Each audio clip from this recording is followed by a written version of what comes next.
Il y a beaucoup de personnes qui souhaitent, qui désirent entendre la voix de Dieu. Mais le problème, c'est qu'ils ne laissent pas le temps à Dieu pour leur parler. Elles vont dans des moments de prière et puis c'est blablabla, blablabla, blablabla. Seigneur, donne-moi ci, Seigneur, fais cela, Seigneur, agis de telle et telle manière. Et puis, au bout d'une demi-heure terminée, elles rentrent chez elles. Quand tu veux écouter la voix de Dieu, la première chose qu'il faut faire, c'est silence. Dieu parle tantôt d'une manière, tantôt d'une autre, mais quand il parle, forcément, il doit se faire entendre. Mais souvent, il y a plein de choses qui font que nous ne prenons pas le temps d'entendre la voix de Dieu. Nous ne prenons pas le temps de reconnaître, parmi tellement de voix, sa voix. Pourtant, il parle. J'aime bien ce texte dans 1 Samuel 3, versets 1 à 10. Il est question que Dieu va appeler Samuel. Samuel n'est qu'un enfant, il n'a pas l'habitude d'entendre la voix de Dieu. Alors il va demander à Élie, mais c'est qui me parle? Qu'est-ce que je dois faire? Et puis, à un moment donné, Élie va lui dire, quand Dieu va t'appeler, dis-lui, Père, me voici, ton serviteur écoute. Et je crois que c'est la même chose que nous devons faire aujourd'hui. Aller dans la présence de Dieu et lui dire, Père, parle à mon cœur, je veux t'écouter. Souvent, on manque de patience parce que on limite, on donne un temps à Dieu pour qu'il nous parle. Alors, on rentre dans un temps de prière avec notre monde sous les yeux, en s'attendant à lui de manière instantanée. Seigneur, j'ai 5 minutes pour toi aujourd'hui, mais faut que tu me parles. Mon ami, Dieu n'est pas à ta disposition. Dieu parle quand il veut, où il veut.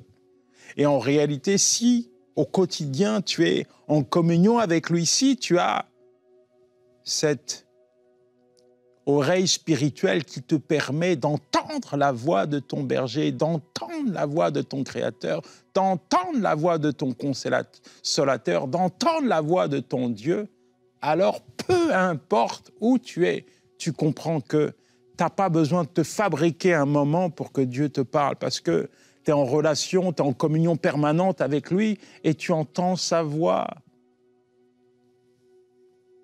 au quotidien. Aujourd'hui, on va parler justement de ces moments où nous sommes appelés à discerner la voix de Dieu. On va parler de ces moments où Dieu intervient, où Dieu vient, parle au cœur de ses enfants. Et on va voir que finalement, Dieu parle.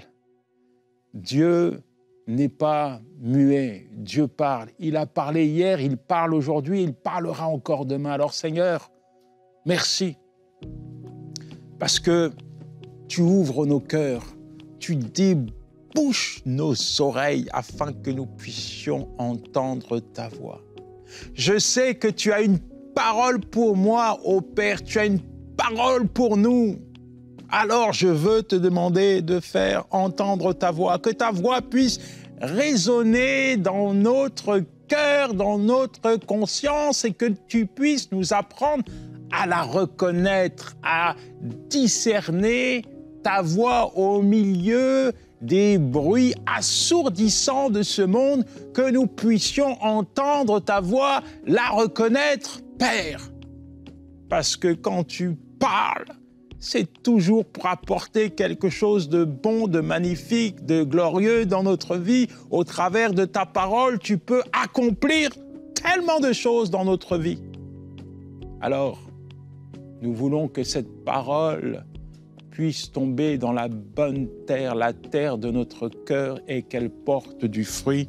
Dans le nom de Jésus, nous t'avons prié. Un jour, j'étais confronté à un véritable défi parce que je devais me constituer prisonnier. Je devais être jugé par une cour d'assises et comme les faits qui m'étaient reprochés étaient graves, normalement, je devais avoir une peine de prison. Alors, on m'a demandé de me constituer prisonnier. Le dimanche après-midi, à 16h, je devais me présenter devant la maison d'arrêt de Bois d'Arcy. Et le matin, j'ai été à l'église. J'avais vraiment besoin d'entendre la voix de Dieu. Tu sais, c'est des moments où tu sens que si Dieu n'est pas là, tu ne vas pas t'en sortir. Même avant d'aller à l'église, la veille, j'avais été devant la prison et je me suis dit, Seigneur, mais pourquoi je dois repartir ici? Je n'ai pas envie de mettre les pieds là-bas, mais je devais y aller. Donc, après l'église, on m'avait demandé de me constituer prisonnier et je devais me présenter avec une valise. Moi, j'ai décidé de ne pas prendre de valise. Le surveillant qui m'accueille me demande où sont mes affaires. Il me dit que j'encours une lourde peine et que je devais venir avec mes affaires. Et là, je lui sors ma Bible et je lui dis, voici mes affaires, c'est tout ce dont j'ai besoin, la parole de Dieu. Parce que j'avais tellement besoin de rester connecté à Dieu. Et je savais qu'au travers de sa parole, j'allais être en communion avec lui. Je me suis constitué prisonnier et je me suis retrouvé dans une cellule crasseuse, tout seul. Il n'y avait rien, avec cette sombre idée que je pouvais rester des années enfermé dans ce lieu, dans cette prison. Et là, tu vois, dans ces ténèbres, dans ces moments incertains, j'entends Dieu me parler. Dieu me dire, Yanis, je suis avec toi. Yanis, je suis là à tes côtés. Ne t'inquiète pas, je suis avec toi. Et effectivement, il a été avec moi puisque je n'ai pas pris une lourde peine. Je suis resté 2 jours, j'ai été condamné à une peine de sursis et je suis ressorti libre du tribunal pour ne plus jamais remettre les pieds dans une prison. Et là où je veux t'amener, c'est ce contexte dans lequel je me suis retrouvé, où j'ai vécu des moments incertains, mais j'ai été totalement rassuré par Dieu. Aujourd'hui, peut-être, tu es dans une situation, dans une configuration de vie où tu as l'impression que si Dieu ne te parle pas, si Dieu n'intervient pas, tu ne vas pas t'en sortir. Tu essaies tant bien que mal de chercher des réponses à ton mal-être, de chercher des réponses, des solutions à ton problème, mais tu ne trouves rien ici-bas. Alors je te pose une question. Pourquoi ne pas aller dans la présence de Dieu? Tu veux que Dieu te parle, pourquoi ne pas ouvrir sa parole et juste faire cette prière que Samuel a faite, que moi-même j'ai fait et que tant de personnes ont fait? Dis-lui, Seigneur, j'ai besoin d'une parole de toi. Dis-lui, Seigneur, j'ai besoin que tu viennes parler à mon cœur. Tu vois mon état, tu vois ma vie, je suis désespéré, Seigneur. Mais tu me dis que si je crie à toi, tu vas répondre. Alors réponds à ma prière. Viens me parler. J'ai plus la force de parler, j'ai plus la force de t'invoquer, j'ai plus la force de prier. Alors me voici devant toi parce que je veux que tu me parles. C'est peut-être cette prière que tu dois faire monter vers Dieu. C'est peut-être cette prière maintenant qui doit prendre toute sa place dans ton cœur. Alors je veux t'accompagner. Là où tu es, dis, Seigneur, Père, lève ta main vers Dieu. Lève ta main, lève ta main. Et dis-lui, Seigneur, viens parler à mon cœur maintenant. Viens parler à mon cœur. J'ai besoin d'entendre ta voix. Je sais ce que tu es capable d'accomplir dans ma vie. Je sais qu'une parole de toi peut me remettre debout, me faire sortir du désespoir, me faire sortir de cette situation. Une parole de toi peut me rassurer. Une parole de toi. J'ai besoin d'une parole de toi. Peut me donner une direction, peut me révéler ta volonté. Une parole de toi peut bouleverser ma vie. Une parole de toi. Alors viens parler à mon cœur. Merci Père parce que tu parles au cœur de ton enfant. Tu lui parles maintenant. Je sais que tu le fais parce que tu parles. Tu as parlé hier et tu parles encore aujourd'hui. Merci Éternel parce que tu parles. Quand Dieu parle, comme je viens de te le dire, il se passe toujours quelque chose. Dieu va à l'encontre de ce que nous prévoyons. Au travers de sa parole, souvent il nous donne une direction qui va à l'opposé de notre mentalité rationnelle. Au travers de sa parole, Dieu parfois libère un potentiel et active quelque chose dans notre vie, allume une étincelle qui va nous propulser vers notre destinée. Tu connais Gédéon. L'Éternel est avec toi, vaillant héros. Gédéon un regard qui est sombre sur lui-même. Gédéon ne se sent pas qualifié, mais pourtant Dieu va lui faire comprendre qu'il n'a pas besoin de quelqu'un de qualifié parce que c'est lui qui qualifie.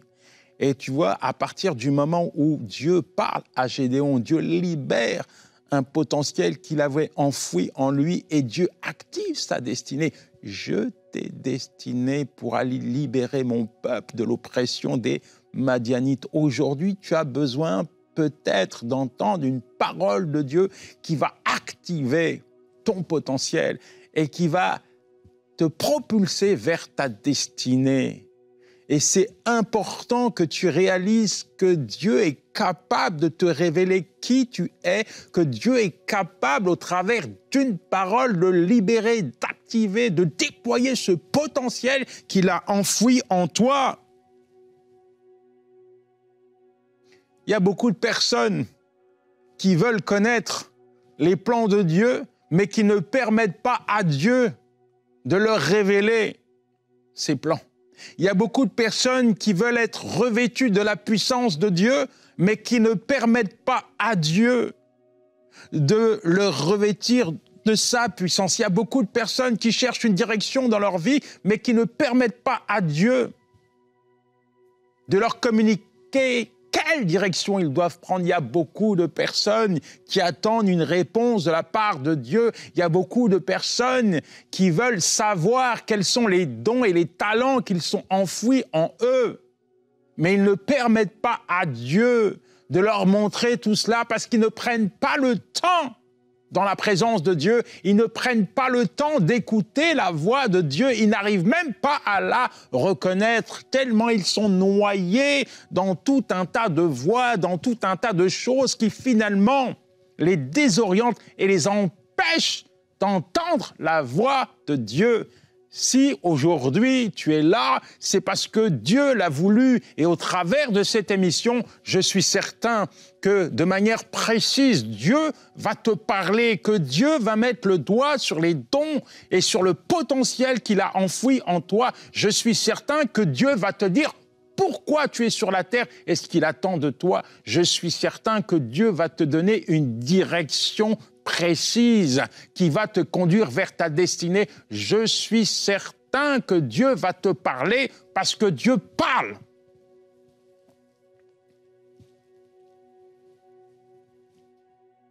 Mais parfois, pas forcément comme tu l'attends.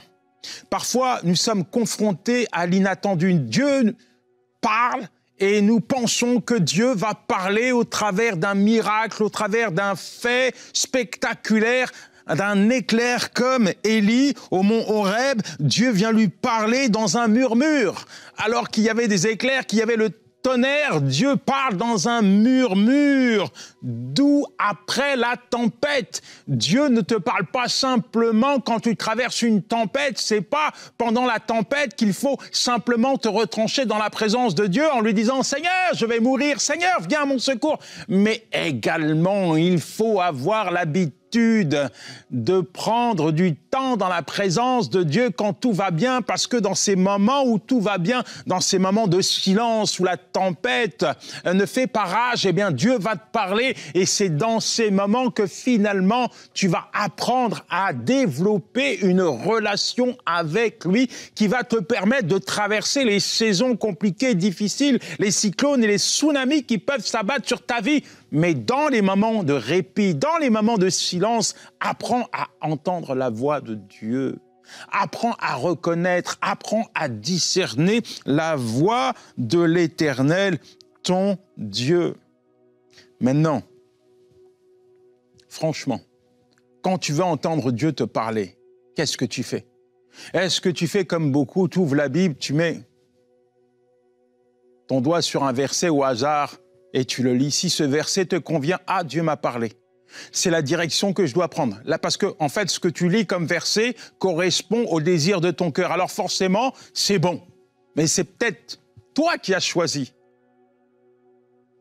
cette direction. C'est peut-être pas Dieu qui a voulu cette direction. C'est toi qui l'as choisi parce que tu es guidé par tes émotions. Tu penses que Dieu t'a parlé. En réalité, arrête de te tromper parce que tes sentiments te mentent. Si tu veux que Dieu te parle, va dans sa présence, prends la Bible, Dieu va te parler, mais lis sa parole avec discernement et laisse l'Esprit de Dieu venir ratifier, confirmer, apporter cette conviction que tu attends de la part de Dieu.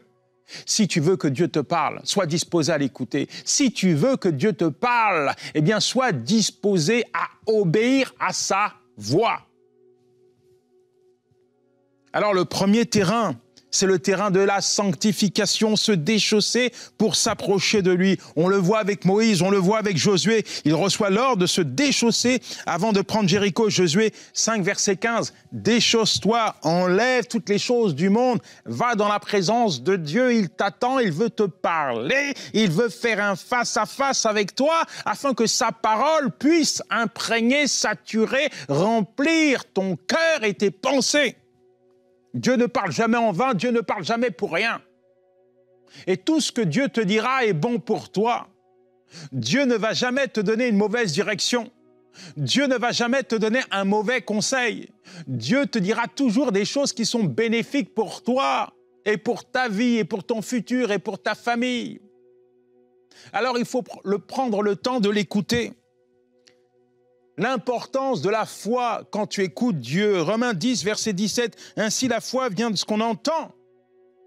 Et ce qu'on entend vient de la parole de Dieu. Qu'est-ce qui nourrit ta foi? Si tu nourris ta foi avec la parole de Dieu, tu vas affamer tes doutes. Mais si tu cherches la foi dans les paroles du monde, alors ça va augmenter ton incrédulité. Parce que les gens ne peuvent pas comprendre ce que Dieu veut faire dans ta vie. Les gens ne peuvent pas comprendre ce que Dieu est capable de faire dans ta vie. Mais quand tu lis la parole de Dieu, ça nourrit ta foi et ça affame tes doutes. Si tu veux être convaincu, si tu veux être certain des décisions que tu dois prendre, si tu veux être certain que Dieu va agir de telle ou telle manière pour toi, alors nourris ta foi avec la parole de Dieu. L'obéissance. Jean 14, verset 15. « Si vous m'aimez, vous garderez mes commandements. » Quand tu obéis, tu entends mieux la voix de ton berger. Quand tu décides d'obéir à Dieu, tu es disposé à garder ses commandements, ses directives, ses conseils dans ton cœur. Quand dans ton cœur, tu as décidé de ne pas obéir, peu importe ce que Dieu te dit, tu ne vas pas te soumettre à sa volonté. Parce que dans ton cœur, tu es déjà décidé à aller à l'encontre, à l'opposé de ce que Dieu souhaite pour toi. Si Dieu te dit « va à droite », ne va pas à gauche. Je dis que si Dieu te dit « va à droite », ne va pas à gauche. Parce qu'à droite, tu peux avoir l'assurance de trouver la faveur, la bénédiction, la présence de Dieu. Mais si tu vas à gauche, aïe, aïe, aïe, tu ne sais pas ce que tu vas trouver. Mais Dieu, lui, sait ce que tu vas trouver. Dieu connaît les conséquences de ta désobéissance. Et parce que tu n'as pas obéi à sa voix, parce que tu as obéi à la voix de tes sentiments, tu risques de vivre des choses difficiles. Il vaut mieux obéir à Dieu. Il vaut mieux se soumettre à la voix de Dieu. Il vaut mieux appliquer les conseils de Dieu que suivre ses propres sentiments, parce que parfois tes sentiments t'égarent. Est-ce que tu me comprends?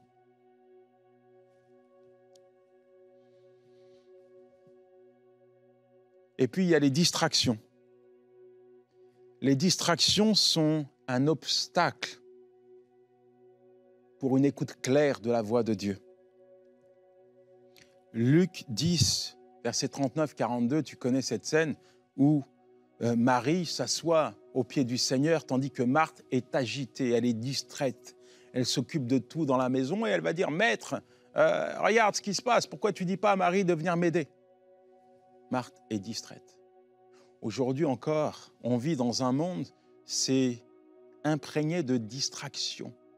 L'une des premières distractions qu'on trouve dans la main des chrétiens, c'est les réseaux sociaux, c'est Internet et tout ce que ça renferme.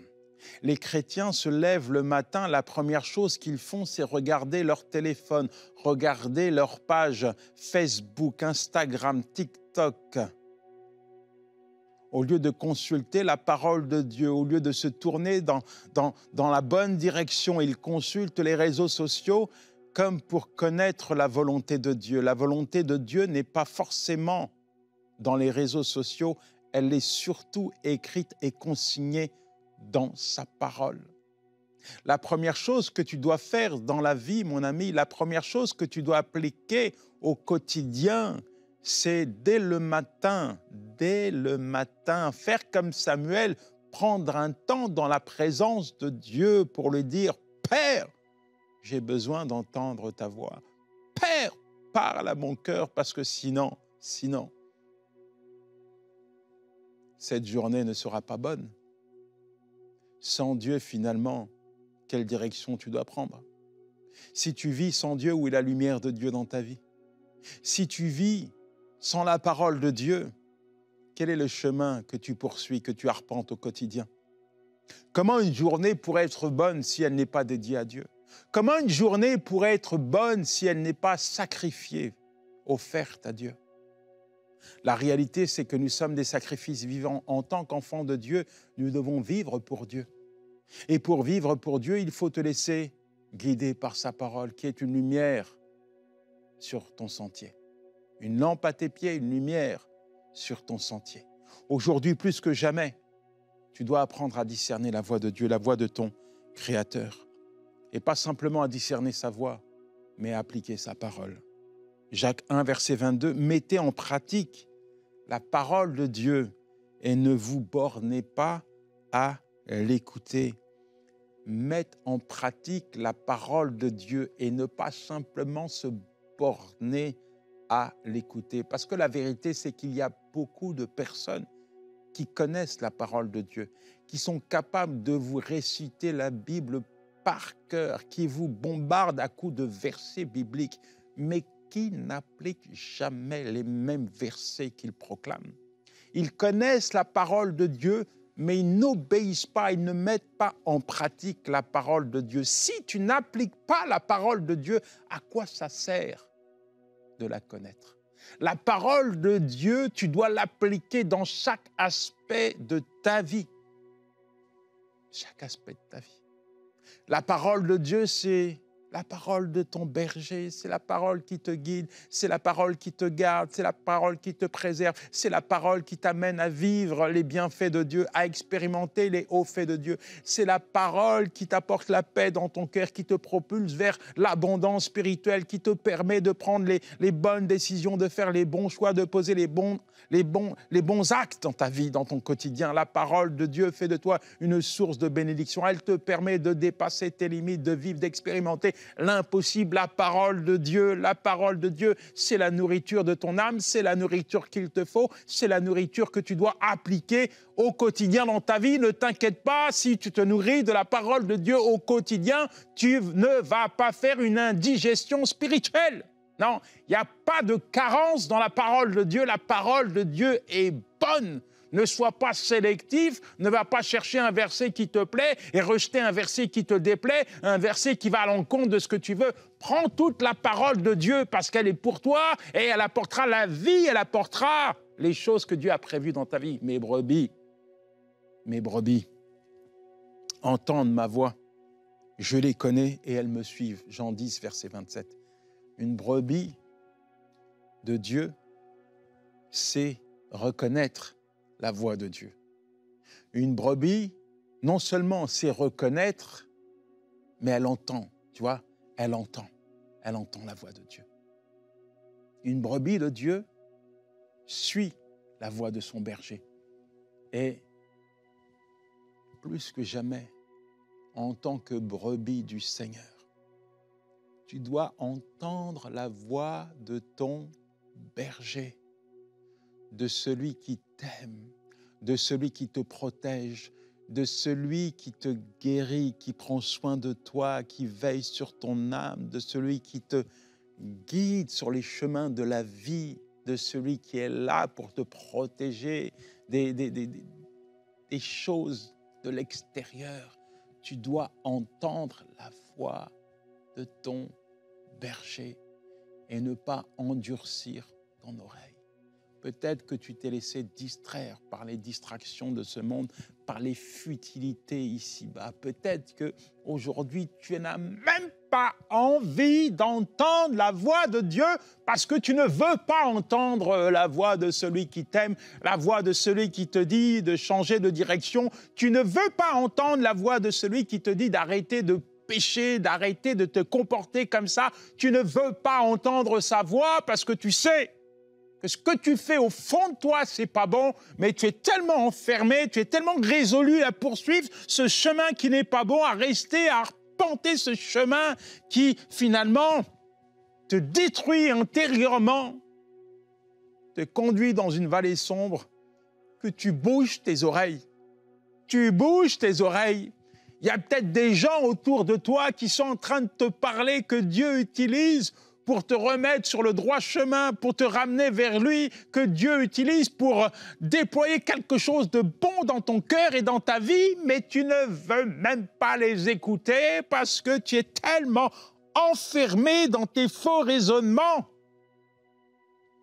que tu fuis la voix de Dieu. Mais tu es une brebis de Dieu. Je dis que tu es une brebis de Dieu. Et si tu t'es égaré, compte sur lui, il va venir te chercher. Je dis, compte sur Dieu, il va venir te chercher. Compte sur le berger de ton âme, il est capable de laisser 99 brebis qui vont bien pour aller te chercher parce que tu es malade, parce qu'il est venu pour toi. Il est venu pour toi et aujourd'hui, il te parle et il te dit, entends ma voix, mon enfant. Entends ma voix, viens à moi, parce que je t'aime. Viens à moi parce que j'ai des projets pour toi. Viens à moi pour retrouver le repos, pour retrouver la paix, pour retrouver la vie, pour retrouver la sécurité. Viens à moi. Éternel, mon Dieu, merci pour ton enfant. Tu parles d'une manière et tu parles d'une autre manière. Mais quand tu parles, Seigneur, nous savons que c'est toi qui parles. Aujourd'hui, tu as parlé à ton enfant. Je ne connais pas sa vie, mais toi, tu la connais. Je ne connais pas son état, mais toi, tu le connais.